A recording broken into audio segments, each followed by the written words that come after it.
Seorang pelaku pencurian kendaraan bermotor, curanmor, dan handphone bernama Hendry, 18 tahun, warga Jalan Swasta, Lorong Harapan 1, Kelurahan Srijaya, Kecamatan Pakjo, Palembang, akhirnya berhasil ditangkap unit Ranmor Satreskrim Polrestabes Palembang pada Kamis malam. Hendry ditangkap anggota unit Ranmor dipimpin Kasubnit Opsnal Ranmor Ibda Christian saat berada di dalam kamar hotel kawasan Batu Raja, Kabupaten Ogan, Komering Ulu, Sumatera Selatan. Dari data yang didapat, aksi curanmor yang dilakukan Hendry terjadi pada Sabtu 18 Mei 2024 sekitar pukul 7 waktu Indonesia Barat di Jalan Trikora, tepatnya di Kos D Paragon, Kelurahan Lorok Pakjo, Kecamatan IB 1 Palembang, di mana menurut keterangan korban yakni Ferdi, 19 tahun, saat itu dirinya datang ke kos temannya pada Jumat malam dengan tujuan untuk menginap. Lalu korban masuk ke dalam kosan dan memarkirkan sepeda motor miliknya dalam keadaan terkunci stang. Namun keesokan harinya saat terbangun dari tidur dan hendak mengambil casan handphonenya di dalam box sepeda motor, korban dibuat panik karena sepeda motornya telah hilang.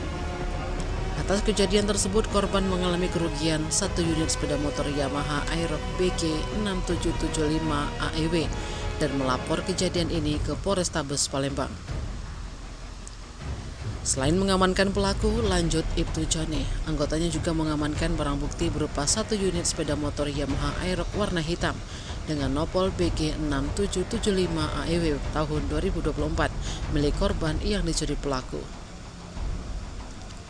Atas ulahnya pelaku akan terancam pasal 363 KUHP dengan ancaman hukuman 7 tahun penjara.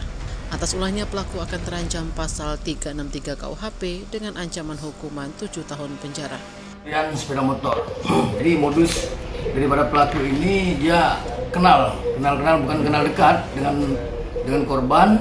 Begitu kenal, dia pinjam sepeda motornya dan sepeda motor itu kuncinya digandangnya. Dan begitu korban lengah, motor korban diambil oleh pelaku. Sudah berapa kali aksi pelaku? Baru 1 kali. Korbannya teman sendiri? Kenal, bukan teman dekat. Nah, waktu penangkapan pelaku ditangkap anggota di mana nih? Jadi pelaku ditangkap di sebuah hotel di Batu Raja. Oh, itu melarikan diri dia ke sana gitu ya? Iya, melarikan diri ke sana. Tim Liputan Sumsel Update TV melaporkan.